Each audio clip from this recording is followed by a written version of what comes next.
Hey everyone, I'm Ashleigh Banfield and this is Drop Dead Serious. I have a little treat for you today. On my lap, I'm puppy sitting. Hold on, look. This is Zenyatta. Hi, sweetheart. Want to say hi? Do you want to say hi to everybody? She's 8 weeks. She's a little golden retriever. She belongs to my neighbor Jane, and I'm babysitting while Jane does a ski patrol event. So she gets to be a part of the podcast, and throughout this podcast I'll also have a puppy cam so you'll be able to see her. But can I just tell you, I wish this was like smell-o-vision because her little breath smells so good. I just had her outside. She had a pee and a poo, didn't you, baby? She did. She had a pee and a poo, and so I think she's going to be okay. But she may want to jump up and run around, so I'll have her on my lap until she's had enough, right? Boo boo. Until you've had enough. So thank you for being here. Don't forget to subscribe. I love having you all, and I'm so appreciative of all you subscribers and also you members. Thank you so much. Zenyatta, and I appreciate it. By the way, yes, if some of you are from a certain age, Zenyatta Mandata, I think that might be part of the name, but apparently Zenyatta means calm, and I can't remember what Jane said about what language, calm, and she is quite calm, this little puppy. She's a little monkey, but she's pretty calm and sweet. So I wanted to come to you tonight, not just because I had this adorable puppy, but I'm puppy sitting, but also because I've got some news that I wanted to bring you from my, do you want to jump down? Do you want to go down and play? I'm going to put her down. I've spoken to my sources. I've been having multiple conversations with my sources in the Nancy Guthrie investigation. And we're at day 56. I'm recording this on the 28th of March, a Saturday. And I heard something that kind of just made me shake my head. And I wanted to come to you. Normally I do this Monday to Friday. On occasion I'll do the Saturday, but I had to do this today because some of you may have heard me say this before. In an investigation, sometimes it's like a duck swimming, right? Above water, the duck is very calm and appears not to be doing anything at all. And below the water, their little paddles are flying, right? Just paddle, paddle, paddle, paddle, paddle. And part of me wondered if that's what's going on in the Nancy Guthrie investigation, that it's calm, it's quiet. You heard an episode from me the other day where an investigator said, we ain't got shit. But they're paddling like crazy, right? Paddling like crazy under the surface, and there's something really going on. And, oh, sweetheart. I can tell you that an investigator on the case has described Nancy Guthrie's home this way. But for the blood pattern in that front hall foyer, the droplets that go over the threshold of the front door into her entrance at the front door outside and then down the walkway. But for that, and this man appearing on camera and that camera being taken, nothing else inside the home appears that a crime happened. And the exact words that were spoken to me were this: it's as though, but for those things, it's as though Mrs. Guthrie got up in the middle of the night, out of bed, and walked out of her house and disappeared. And that was such a profound statement to me because I also assumed there was a lot of evidence in that home that we just don't know about, right? The duck paddles under the water. That there's so much that they've processed and that they're working on and that we don't know about. And what did it look like in her bedroom? And was there a scene of a struggle? Was there sort of a things out of place, knocked out of place, something, right? Savannah has mentioned back doors propped open, plural. I have a theory about that. It might actually be 2 doors in the same entrance, right? You got the screen door and the heavy door, that kind of thing, or the security door and the heavy door. It might be that it's one entrance with doors, plural, propped open. I don't know if it's multiple entrances because she has 1, 2, 3 back doors. I know in my podcast before I saw 2 back doors, and then we've since discovered a third one that's very, very hard to see under the awning. But 3 back doors. So anyway, we're unclear as to what Savannah means by back doors, plural, propped open, whether it's multiple entrances or just one entrance with 2 doors, in it. But, these clues, other than doors propped open, man on the camera smashed, and this and blood pattern, nothing else. And that has me really flummoxed. I had this vision that there's just a huge scene that was processed inside, some evidence there of what happened. And apparently that's not the case. But I will say this. Early in the investigation, like day of, they're showing up. And that may be how the scene presented, right? It may have been early on how the scene presented, even to the FBI and the homicide cops and everybody from Pima County. That's the first thing they see. Like, what the hell happened here? Because it doesn't look like anything. Weeks in, as the FBI gets involved and crime scene investigators, CSI, show up and do, a lot more processing, microscopic kinds of processing, maybe things look different. But the way that this has been described to me is that it's as vexing to them as it is to the rest of us. Like, if they didn't have that blood, and if they didn't have that man on camera, and cameras missing, they might have actually thought she just walked out. They might have actually thought that, because that's what it looked like in the home. So it's just, it's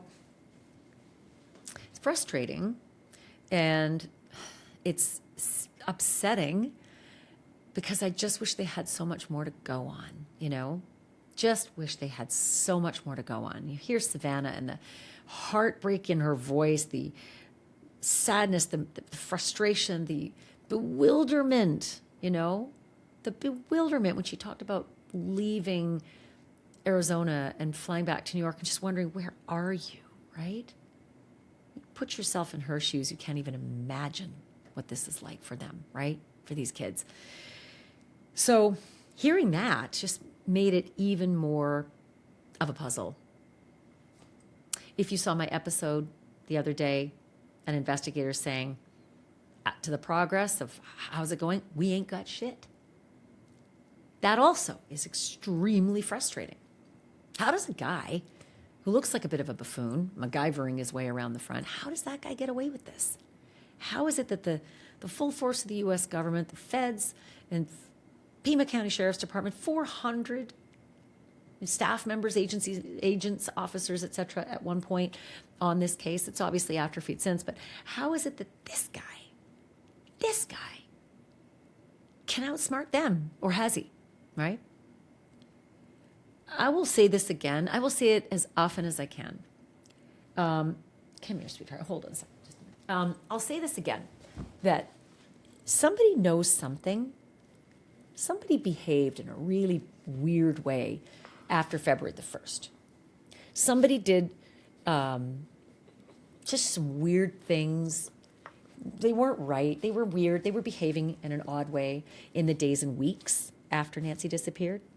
I've mentioned it before. Maybe somebody stole a car to do this because they didn't want their car on camera anywhere. So did you lose your car did you get your car stolen at that time? And maybe they stole it and brought it back, and it's hard to even know, but you thought it was weird. You thought you parked somewhere else, and it wasn't, it wasn't in the same spot when you came out the next morning. Oh, she's got hiccups. I don't know if you can see this. She's hiccuping and trying to chew my hair. You can't do that. No, you can't. I've forgotten what it's like to have a puppy after Atlas. If many of you have just joined, or if you're watching for the first time, Atlas was my golden doodle, 15 and a half years old. Sweetheart, don't do that. And Atlas was my life. And I lost him in November. We had an Atlas cam. I know a lot of you members and subscribers who've been with me for a while, you watched Atlas. He was a big part of our group. And when I lost him, it was just massive. And I've had this hole in my heart ever since. So when Jane had this event, I said, can I babysit Zenyatta? And she said yes. So I've got Zenyatta. Anyway, I don't even know where I left off. My thought pattern. You take my breath away and my thoughts. What puppy eats hair? I guess puppies eat everything. So this is kind of one of my more unusual podcasts, isn't it? Hello. Anyway, I have forgotten where I was, but I wanted to bring this episode to you because with that information, that they just didn't have anything in the house to indicate that anything had happened. There wasn't a story that was told forensically in that home, at least in the beginnings, right? What does that mean now, especially since, I also had that information from a source that said we ain't got shit as to the progress of the case. What does it mean? And so, look, I'm a journalist, but there are people who do this for a living. And Fil Waters is, retired from the Houston Police Department, homicide detective, worked on over 400 cases. So he knows what he's doing, right? And he sees things in a different way. And so I called him up because I wanted to just get a feel for what he thinks about this news that I got from my sources in the investigation and law enforcement, that it just didn't look like anything had happened. Again, the words are, but for the blood in the front entrance and walking outside down the front walkway, and the camera missing and the man on camera. Oh, no, there she goes. Oh my goodness. It just didn't appear that anything had happened. It appeared that she had just up and walked out. So I called Phil because maybe there's something to that he would see differently. I also asked Phil about the other things that I had broken this week, and that was that the Guthrie kids told the police that Mrs. Guthrie would often leave the back doors, plural, unlocked, and that the blood pattern inside the home that I had reported on weeks ago, that there is a blood pattern inside the home that matches the blood pattern outside that front entrance. Well, I learned this week where it is, and it is right across that front threshold of the front door, right? Inside, at that front foyer, that blood pattern starts and just continues outside. So I asked him about all of these things, and with his, homicide detective prism, what his thoughts are about all of these things. And here's my conversation with him. Phil, what do you make of that information? Because I'm floored by the fact that there doesn't seem to be any evidence of a crime anywhere in the home except for that front foyer and the front entrance outside and the blood, trail and the man on the camera. Well, Ashley, I always follow evidence. And so people talking, sources, Savannah mentioning doors being propped open. I mean, those are, I don't know that I would call them evidence from my perspective. They are commentary about that particular scene. And I've always wondered what the interior of the house looked like, because that is something that it's not been shared with us. Now, for the sake of our discussion, we can assume that the source is correct, or the source says are correct about the inside of the house. And there is, to put it in your words, no crime scene. So, but we do have the blood, which indicates something happened in there. And my questions from the beginning regarding the blood have been, what we knew was that we had the blood droplets. We don't have spatter. We've got some droplets out there, which to me, would indicate a probable head wound of some kind. And they're on the exterior. So my first take is that's a storm door. And then there's an interior door on the other side of it. So that's the two doors, is the same entrance with two doors, both propped open, the same entrance. Okay, that's what I thought. Okay, on the back side, though, right? On the back side. So my question is were those doors secured? Which would be very odd when you've got the blood, now we're being told, reportedly, on the inside in the same area, and then you got it on the outside, which would indicate what? She was taken out of that door, up the driveway, and put into a vehicle of some kind and took off with her. So that's kind of confusing. So now you have this stuff on the back side where the doors are propped open and so forth. And if that is true, why were they left open? Is it because they left through the front door and they're not going to go back and close those doors? And those doors being open, we have not been told whether there was forced entry or not. So that's my other question. Are the doors on the back side, are there signs of forced entry, or were they just opened up? Now, I think there's been some talk that she would leave doors open and that kind of thing. I've heard that. Don't know if that's true or not, but that is a suggestion certainly. And if the doors are not forced, then that would seem to indicate that there's something to that particular piece of information. So, but like I said, the doors and the blood, that's I think you've got two separate pieces of evidence in that scene. Yeah, I can tell you what my sources have told me about the doors. 3 different sources, all saying back door wide open. Singular, not prop, just back door wide open. And my sources also told me that the Guthrie children have reported to the police that their mother frequently would leave her back doors unlocked. So it's possible there might have been somebody who worked in that yard in the back who witnessed Mrs. Guthrie going in and out and maybe not locking doors and thought of an opportunity.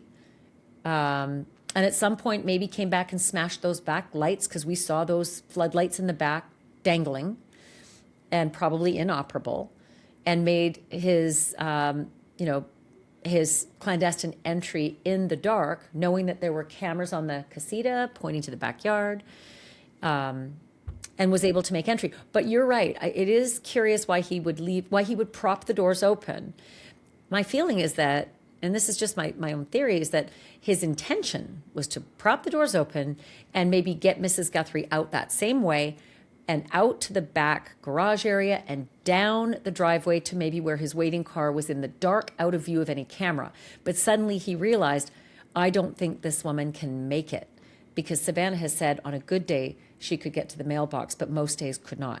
And he had to rethink now and scramble and rejig the plan. And those back doors and that long walk were now out of it. So now he's thinking out the front door. Certainly a possibility. I mean, that's the other thing that's kind of the conundrum here, is that there's several scenarios. Savannah's use of the word prop, I mean, does that mean? But 2 times, yeah. and because I thought, was she misspeaking? But she said the word prop. Well, no, I understand that, but remember, she's getting that information from her sister. So, when you start telling a story and it starts going through the different people, we all know that by the time it gets, the old experiment, right? You start the story at the first person, and then you have them tell the story down to 15 people or a dozen people. By you get to the end of it, it's nowhere near the story you started with. So yeah, the game of telephone. Right. So is that her sister's term? It was propped open. Now, it makes more sense to me that the wide open, which means the door was left open. That's just what it means. It was left open. And however it was, now propped makes it sound like there was something, an obstruction put there to keep the door open, right? So there's an implication here. Either way, what we do know, or at least what the sources, if we believe the sources, the door was open. I mean, that's kind of the point, right? So of course, I'm of the school that I don't believe it was a kidnapping. I think that something went horribly wrong inside that house, and the crook says, holy crap, what do? I got an 84-year-old woman who is injured in some way, and we don't know to the extent of the injury. Did she die there? Was she unconscious there? And now, crooks do this all the time. We just got to get rid of a body. And so that's where you have them going through the front door, because that's the quickest way. That's the path of least resistance. The quickest way to a destination is a straight line. So rather than go out the back and come around and do all this finagling, we just go out that front door and get it right to the drive, get to the street, put her in a car, and we're gone. So it's just there's so many possibilities here, but I'm just trying to follow evidence. And my question is, if the blood at the door in the front in the house, if that's true, was the storm door and that front door, were they unlocked? Were they, or if they're unlocked, then that's obviously where they came out. But then you got the blood on the other side, which indicates that's where she was taken out that door. Most people don't realize how exposed their digital lives really are until something goes wrong, like a charge that you didn't make. And by the time you see it, the damage might already be done. And that is why I want to tell you about OmniWatch. OmniWatch helps protect your identity, your credit, and your financial accounts all in one place. Takes about a minute to set it up, and after that, it runs quietly in the background 24/7. The system uses AI to scan credit bureaus, data breaches, and even the dark web. If something suspicious shows up, you get an alert right away, so you can secure your accounts fast. And on top of that, eligible users are backed up by up to $2 million in identity theft insurance. If you want a simple way to safeguard your credit and identity, go to omniwatch.com/Banfield and get 50% off your first month. Yeah. I mean, without question, Mrs. Guthrie, according to my sources, was bleeding in her front foyer. The droplets continued in the exact same pattern over the threshold of the front door, out into the front entrance under the archway, and down that gravel pathway, and then it stops at the driveway. Theoretically, that would be where the car was waiting that took her away. But I mean, it's hard for anybody who games this and tries to figure out exactly what might have happened. The confusing aspect also involves the timeline that the sheriff has given us. Now I start to question everything the sheriff's given us because so many things have turned out not to be, or he's he's reversed course on it, or he's been just flat out wrong. But his timeline was a camera is disconnected at 1:47 a.m. Doesn't mean it's the front camera. Could be another camera inside the house because there are apparently cameras inside the house. So a camera is disconnected at 1:47 a.m. and a person appears on a camera at 2:12. And we believe it's an outdoor camera because the sheriff at one point said could be an animal, could be a person. So now it's like, well, the animal's not going to be inside. So you must be referring to an outdoor image at 2:12 a.m. And that's why I only thought if he came in those back doors and intended to go back out those back doors, prop them open to make it easy to walk Mrs. Guthrie out, and then realized she won't make it all the way out and around that garage and down the driveway, I got to rethink it. I'm going to bring the car around and I'm going to take her out that front door. But in the meantime, I'm going to have to make sure she doesn't run away. So I'm going to zip tie her or tie her hands and feet or whatever it is at that front hallway, go back out the back door so as not to be seen, and bring that car in, park it outside the purview of that front camera, disable that front camera, and bring her through that front door. Path of least resistance, like you said, short distance, one walkway to the driveway to the waiting car that's just out of the view of the camera. But he's disabled that camera on the way back in through that front door, which I've always assumed was locked, but we can't see that.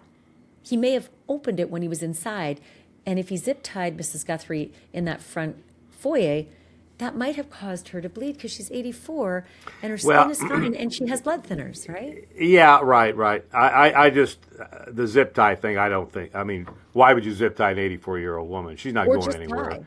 There's a walker in the house. There's a walker. I mean, it's pretty clear she's not very mobile. And I think, I just believe that something went wrong and caused that. I mean, I believe it's a head wound because that's the way, in my experience, I have seen, even a minor, let's just assume for the sake of our discussion that let's say he gave her a stroke with a pistol and opened her head up. The head bleeds like nobody's business. And so, again, I'm trying to go on evidence here of what we know for certain, and those blood drops tell me that most probably a head wound, and they're moving her out the door. Now, whether she's conscious or not, that's the whole question here. Again, this is just my speculation, but I don't think she was conscious when they moved her through when she was moved through the door. So that's why we find that blood. Something went wrong inside that house, and of course we don't know for certain what other evidence may be there that we just don't know about, that sources don't know about, and so forth and so on. Well, So this is why I called you, because honestly, Phil, this is the mystery. I mean, mystery upon mystery. I assume there must be lots of other evidence inside that home that we don't know about. But my source says, honestly, but for the blood and the image of that man on the camera, it appears that Mrs. Guthrie got up and walked out on her own and disappeared. And that to me was shocking. That really shocked me. Well, I just based on what Savannah said and based on what we know about Ms. Guthrie's health, I don't think she got up and walked anywhere. Because even Savannah said that, if she was able to walk to the mailbox, that was a success. She felt, her mom thought, well, great, I got to the mailbox. So I don't think we're giving Ms. Guthrie a whole lot of mobility here that I don't believe she had. No, And I think so, my point is that that's the appearance. No, they know that didn't happen. They the said, description of it, yeah. right. Right, As far right. as evidence inside the house, because I think we're all wondering, what else do they have, right? What else have they got? What else are they processing? And the word came back to me is that, but for the blood and the image of the guy on the camera, it just appears that she got up, walked out, and vanished. There's nothing else. There's no sign of a struggle. There's nothing in the bedroom to suggest that there was a fight or even anything untowards. But we got to remember, this is coming from a source, and we don't know what the detectives know. We don't know when they processed the scene what they collected. So everything we're doing now is pure speculation, of course, based on what your sources are telling you. And again, I'm a guy that I don't give a lot of credence to sources until I see something that is evidentiary, that's probative, that says, you know what, they were right. So I've got to be one of those guys that, I got to see it to believe it, and or at least be told by someone who's in the inside, that's involved in the investigation, who comes out and says, this is what we found or this is what we did not find. Now, in regards to Nanos, his communication skills have screwed this thing up from the very beginning. Mm-hmm. He admitted in the first press conference that he's not good at this. He's not used to communicating this. And now you've got this high-profile investigation that is a nationwide, worldwide event, and he does not know how to handle that kind of a spotlight. And he's only made it worse. Now, all the stuff about his past and all this other stuff, to me, again, people have said, you're defending. I'm not defending him. Look, we all have a past. We all got a story. We all got a backstory. He's been in law enforcement for 40-something years, and he's become the sheriff in Pima County. Now, whatever mistakes he's made in the past and so forth and so on, that's nice to talk about.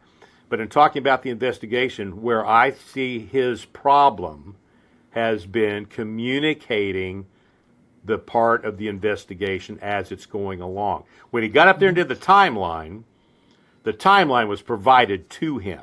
He didn't formulate the timeline. The detectives and the agents put together that timeline.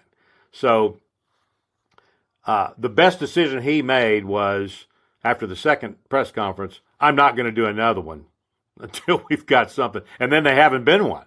But then he goes and makes the mistake. And you've been in media, and this is, he starts doing these individual interviews where he starts saying stuff, and then he starts saying other stuff that countermands the other stuff. So that was bad. He should have just given it to your PIO people. They get paid to do this. Give it to the FBI's PIO people. They get paid to do that, and let those people do the media stuff. I think he's made a tremendous mistake in going out there, and he's way out of his wheelhouse when it comes to communicating about the progress or lack thereof of this investigation. And it has not helped. It has not helped the investigation at all, because all the distraction is with him. And that just, it's not necessary. It's not necessary. Let me ask you, and you're very right. Like, there are a number of investigators who have been in and out of that home, right? There are the early people who arrived when they got a 911 call, the patrolman. And then there were the other investigators who arrived and, said to the patrolman, out, like, this is way beyond what you think. It's not a woman who's wandered off. There's blood, Right. there's a door Right. open, there's a wrecked camera out front. And then there's what I believe is the FBI who arrived and then have been back and forth and in and out of that house doing various iterations of processing. And Right. perhaps to the naked eye, which is what my sources are saying, it just doesn't look like a crime happened in here other than the blood in the front entrance, right? And the front foyer inside. And the man on the camera, obviously, and the smashed camera. But Right, inside, nothing is out of place. Nothing looks unusual. The bedroom is not awry. There's no struggle anywhere. That may be to the naked eye, but the CSI may show something different. Well, you're right. That's again, we're going back to what we don't know, and the detectives and the agents know. Now, I will tell you that agents going back, deputies going back, that's because they got a clue that sent them back. So none of this stuff happens in a vacuum. I know there's been a lot of talk about we released the scene too soon. Look, they processed the scene. They processed Quickly. what they had. And I don't know. I mean, that's They're kind about of 30 hours. I mean, subjective. it was, no, I think You it's know, about, you tell me if it's subjective at around 30 hours or so before that scene was released. Okay, well, that's a tremendous amount of time. I'm just telling you that there have been a couple of scenes that I've had where it took us all day and into the night to process them. And once we clear the scene, we're done. And that is when, at least in Houston, we have a detective that works the scene side and works the witness side.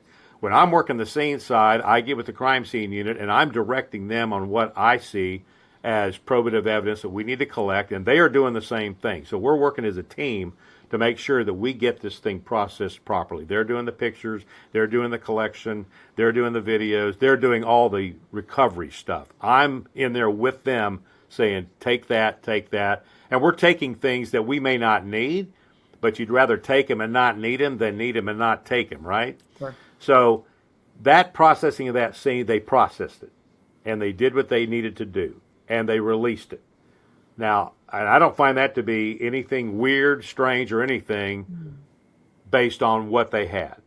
And now you got FBI agents that come into it because now they're looking at it as a kidnapping, and the FBI always comes into a kidnapping case. I work kidnapping cases in Houston. The FBI is always there with us to partner with us and give us support because they have resources we don't have. And they were wonderful. They're great. So this thing, as it starts to pick up steam, now you have all the noise and everybody's telling everybody else what they should be doing, and they're doing it. The guys that are in the belly of the beast, they're doing it. And when these FBI agents go back to the scene, they're either getting a phone call clue or they're getting some other piece of evidence that's been processed that's giving them a clue and saying, we need to go back and check this.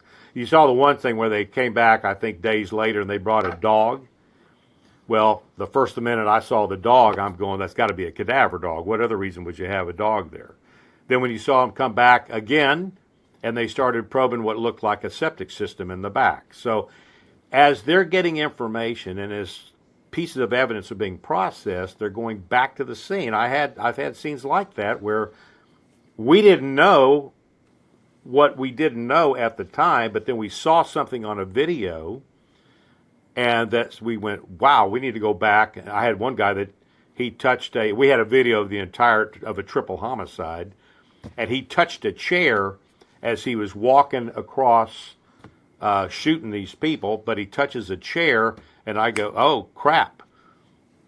We didn't know that. So we went back to the scene, having already released it, and did the DNA swabbing on that particular chair. So what we're seeing here, and I hate to keep going on, but what we're seeing here is an investigation taking place. The public is seeing an investigation taking place in real time. And we've all got these critics out there. So I use the example of we all like sausage, but we don't want to see it being made. So here we go. We're seeing the sausage being made. And here come the critics.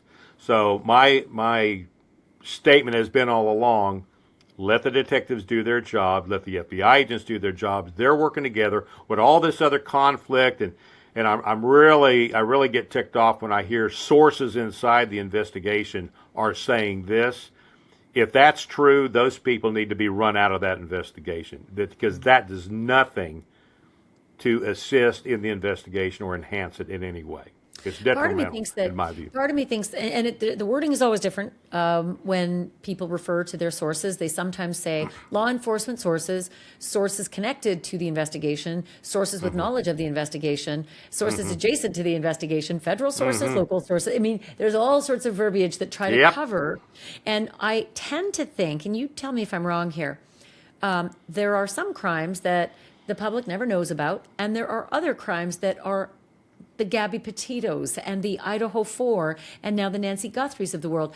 And the public is transfixed by them, as are people in the department. And so there's a lot of talking within the department. Sometimes there's a conversation in the men's room. Whatever it is, that information gets out more in a high-profile case, even within the department itself. No, I agree. I agree. And what's bad about that is because they use that nuance, a law enforcement close to that could be somebody in the detective bureau who is not involved directly in the investigation, but they're in the detective bureau, so they would be considered a legitimate source, and they may be revealing some information that they heard somebody talking about around the coffee pot that is involved in the investigation and thinking, okay, hey, here's the little tip. And they don't even understand the context of the conversation. So, no, that happens all the time. And that's unfortunate. And for people that are doing that, I'm just saying that if I ever knew in one of my investigations that there was a officer or a detective inside the division who was releasing information about my investigation, I'd have a serious chat with them. Sure. I mean, that's just... I do want to say, because I've talked to a lot of sources, and I want to protect them because I don't believe that many of them are nefariously releasing information. I think it's, again, there is a lot of sharing among the agency itself, and that tends to get out. It's at a point where this is not a person who's actually assigned to it. And I will also say that the information that I got on day 3 has borne out all the way along. I mean, each time I hear something more where Savannah says herself, back door propped open, it's like, well, there I was on day 3, back door wide open. Blood droplets, well, there we have it, And so, and a car towed, Annie's car was towed. I learned that on day 3, it was. So I tend to think my sources are very good. But you're right. You operate differently. You operate with evidence that you know about from the official, when you get it officially. And I'm curious about the difference between a scene when you first arrive and you see it with your naked eyes and it appears the way I am being told it appeared, and what that scene looks like under a microscope. How different can it be? Well, that's a great question. I can tell you that in my experience, when you walk into something like that, and look, and I've walked into scenes where there's a body, and just that first look around the scene, because you walk in, you want the scene to talk to you, and you walk in there and you're just going, wow, there's not a lot being said here. We've got a body sitting here and no other explanation of why they're here. And the one I recall is a guy that was shot he was in an apartment. There was a disturbance in the apartment below, and somebody down here went boom and hit him. And he's on the deck and died there. Well, his apartment, there's nothing except him laying on the floor with a bullet in it. And so I've been in those where there's not a lot initially, and then that's where you go to work. You hit the bricks and you start checking that scene, processing the scene. Let's see what we do have, and it's always a journey for the truth. So you got to let the evidence lead us where we need to be. We can't take it someplace we want it to go. And there's always, you're talking about, people telling you things and they turn out to be true. So there's a contextual problem with some of these things, right? So just take the Annie's vehicle being towed. That's a fact, but we don't know the truth about why it was towed at Just the that it time. was towed under a warrant, Right. So we don't know other than that. We don't know the truth about why it was towed. So, and everybody speculates, of course. She's involved and blah blah blah blah blah. But I can tell you, as a matter of drill, as a matter of an investigation. Again, we're seeing this in real time. That to me did not strike me as being particularly strange. A case like this, you work from the inside out. So the first people you're going to talk to, you're going to investigate, are going to be the family. And look, she had been over at the house that night having dinner. She'd been brought back to her place by, I think, the son-in-law or the Annie's husband or whoever he is, whatever he is. And so they're processing the car for what? They got blood on the front porch, and if your source is correct, they got blood on the inside. Well, they're going to process Annie's car because that's the last vehicle that she's known to be in. Do we have Ms. Guthrie's blood inside that car? And if we do, we got some questions. Right. And that makes sense. I'm curious about the day that I saw the white tent go up out front of Mrs. Guthrie's home, and I think it was about 2 weeks or so after her disappearance. And the white tent was only up for a matter of an hour or two, and then it came down, and the front doorbell cam bracket was now gone. And I thought, wow, did it ever take a long time to take that bracket in for testing? Because once the video came out, we saw that he'd got a bite light in, and presumably he'd had to put it in his mouth and take it out of his mouth, and then he's manhandling that light. So I assumed there had to be some DNA of his on that front bracket. Who knows if the mixed DNA that they're talking about at the Florida lab came from that bracket or came from a door handle. That's what I mean. That's what I mean by the microscope, right? You can't see that at first blush. You arrive and you think this scene doesn't look like anything happened. But then you come in with the FBI microscopes and black lights and all the rest, and then you start to see more, perhaps, forensics. Is there a huge difference once you start applying that kind of CSI technology to seeing more evidence of things that maybe weren't evident to the naked eye? Well, I think the short answer is yes. Again, I've used the FBI evidence recovery teams on several of my homicides. They're great. And the great thing about them is I had a vehicle that was in Louisiana, and I called my Houston guys. They called the Louisiana guys and sent the ERT team to that place in Louisiana and processed that car for me. And I've had around the state where we've had to send. They've always been on ready to go, and they're very good at what they do. And so those kinds of things that come in there, and that's there's a discussion with the local crime scene units to process that scene. They're not doing this in a vacuum. Nothing. I think people may have a hard time understanding is it's a team concept, and they're discussing with those local crime scene units. Okay, this is what you did. Did you think about this? Did you do this? Did you do that? Did you take any pictures? And they obviously did not take the torn away Nest camera that had the bracket up there. And so a decision was made. Well, let's go back and let's reprocess that part of it and see what kind of probative evidence we can get out of the way we're going to recover it. And we don't know, right? So all these pieces of evidence take time to process, and we don't know the amount of evidence that they have that have gone to the lab for particular different types of processing. So, I mean, look, I know when I process the scene, when our crime scene units processed the scene, we did DNA, fingerprints, and trace evidence. So if they're collecting trace evidence, which is a whole different piece of evidence, which goes to a different lab to be examined and processed. So I guess what I'm trying to get at is the volume of evidence, and regardless of what a scene may look like to the naked eye, has to get processed, and it takes time to do it. So again, we don't know what they know, and we don't know what evidence that they were able to recover.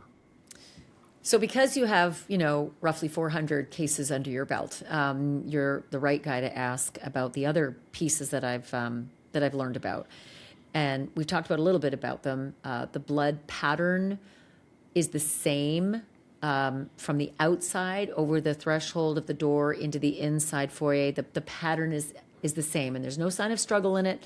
It doesn't appear there's a bunch of footprints or anything like that. So that's Right. the first thing. Second thing is, again, these the doors in the back of the house. The family told the police that they were often left unlocked, that Mrs. Guthrie would often leave those doors unlocked. Right. That's another piece. And then the third piece, and again, these are the things that I've learned this week from my sources. The third piece was that one of the investigators said the following quote: "We ain't got shit." When it came to where were they in the investigation, how are they doing, how much progress, the answer was, we ain't got shit. And I was struck by that only because I thought that there was stuff happening behind the scenes and that they were on to leads. But hearing that makes me it sort of dashes my optimism. Well, I can only tell you that I've made that kind of comment when we, in a detective's mind, in a homicide cop's mind, if they don't have, I'll speak for myself, if I didn't have what I wanted, then my attitude is going to be, we ain't got, So we've got a whole lot of stuff, but it's not the stuff that I need. And so that may be that frustrated comment that comes out. That would be the context in which I'm hearing you say that the way that was communicated. That's a homicide cop that's frustrated because they got a whole bunch of stuff. And because to say that we ain't got anything, look, they've got the video, they've got a lot of stuff, but we don't have the stuff. We don't have the thing, the one thing that would turn this thing in the direction that we need to go. So I understand the comment out of frustration, but I don't think it's an overreaching. Yeah, we don't have a thing. I don't think that's the way that doesn't come across that way to me. Well, it's so funny. I'm glad you said that because all the way along, leading up to day 47, which was the day that they arrested Brian Kohberger, right? They were working feverishly on a lead that was good. They had him. They had him in their sights. They followed him across the country. They pulled his father's trash. They surrounded and surveilled. And all that was happening with the rest of us completely unaware. And to us on the outside, it seemed like they didn't have shit. And the truth was, and that was a good thing. That was a good thing. Right. I remember that was wonderful. Yeah. But they did have something. And so I've got to be honest. This is my optimism about the Nancy Guthrie case. I assumed the same kind of thing might be happening. Now, we've surpassed day 47. We're recording this on the 28th of March, which means it's day 56. And I had assumed before I heard that comment that they probably were working feverishly on some really good stuff. And I don't think someone would say that if they weren't. Well, again, I'm just telling the context in which I'm taking that statement. I don't. Now, look, here's the other possibility, and it's happened to me, that I think they're still in the mode of waiting for evidence to be processed. I think we're still in that mode. But look, sometimes there does come a time where you hit the wall. And all you've got left at that point is to wait for that phone call, wait for that scorned woman that makes that. I'll take a scorned woman every time. And so that may be what's happening here. I'm not ready to say that they've hit the wall, but that possibility may exist. I get a little peeved when I hear people, oh, it's gone cold. No. They don't even understand what it takes, what the parameters are for a case to be classified as a cold case, and we're not even close to that. Yeah. So not with 40,000 tips that came in. Cold case, you got to get rid of all those tips. No. Nothing, Yeah, it's usually. I mean, I know the standard at HPD, and I think that's pretty much the general standard. 3 years, no leads, no witnesses to talk to, nothing. All the evidence has been processed. There is nothing else there, and so it goes at least at Houston PD. It went to the cold case. It was assigned to the cold case squad once it met the parameters of being a cold case. So this one has still got life to it, and I just people. I said it during the Kohlberger thing. I don't like to say his name, the evildoer thing. Be patient, and things are going to happen. Now going back to Nanos and that chief in Moscow, what a contrast. So I kind of look at those two guys in the way they communicated, the way that investigation was going. The chief was very composed. The chief got up and said what the chief needed to say, and he had the same criticisms that Nanos has. Same stuff. You don't know what you're doing. Your detective's, been a detective for 2 days. I mean, blah, blah, blah, blah, blah, blah, blah. All that noise directed at the chief and saying horrible things about him, about the Moscow Police Department, so forth and so on. And what did the chief do? He maintained his composure. He maintained his grasp and control of the investigation. He communicated it in the way that he needed to. Doesn't mean the media got the answers they wanted, but it meant that he gave them the answers that he needed to give them, that he needed to give them. And then when it was all over, and they had the evildoer in custody, and that case was, which was amazing, incredible event, what did that chief do? He stood up there and he showed an incredible amount of grace to all of those people that had been criticizing him in every way possible. Nanos does not have that type of composure. He doesn't have that type of communication skills. And he has, in terms of communicating with the public and with the media, he has now turned everything on him, and it's all negative. And it's all self-inflicted, and he's brought it on himself. So, again, I always say it all the time. I said it during the Idaho investigation. You people have got to be patient, and getting out here with conspiracy theories and all this other stuff doesn't enhance the investigation. I think it's disrespectful to family when that kind of stuff goes around. And I can only tell you, Ashleigh, that I've done a lot of things in my life. I scooped ice cream at the age of 14 at Baskin-Robbins. I've gone all the way through construction, sacking groceries, an officer, platoon commander, company commander in the Marine Corps, and I was a cop for 33 years and a homicide detective for 23. It's the only job, being a homicide cop, being a police officer, it's the only job that I ever had where there were more people that knew how to do my job better than me, having never done it. It's a really good point. It's like parenting, Those who aren't parents are always the best parents, right? Oh, of course they are. Of course, parents. Of course they are. Exactly right. Exactly Phil, right. I always love our conversations. Thank you so much. I appreciate you. Well, I appreciate you asking me. Actually, it's good to be back with you. It's just always good to have, a real gumshoe kind of detective to sort of pull me back from where my head goes, and say what he really, thinks, and based on the work that he's done, in his past.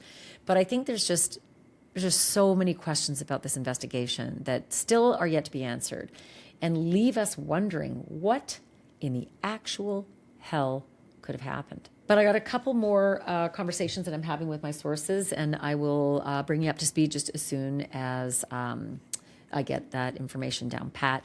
In the meantime, thank you so much for listening. Thank you for watching. Thank you for Zenyatta. She's having a great time. She's over at her bowl right now, so I'm not going to disturb her. And remember, if you forget one thing, the truth isn't just serious, it's drop dead serious.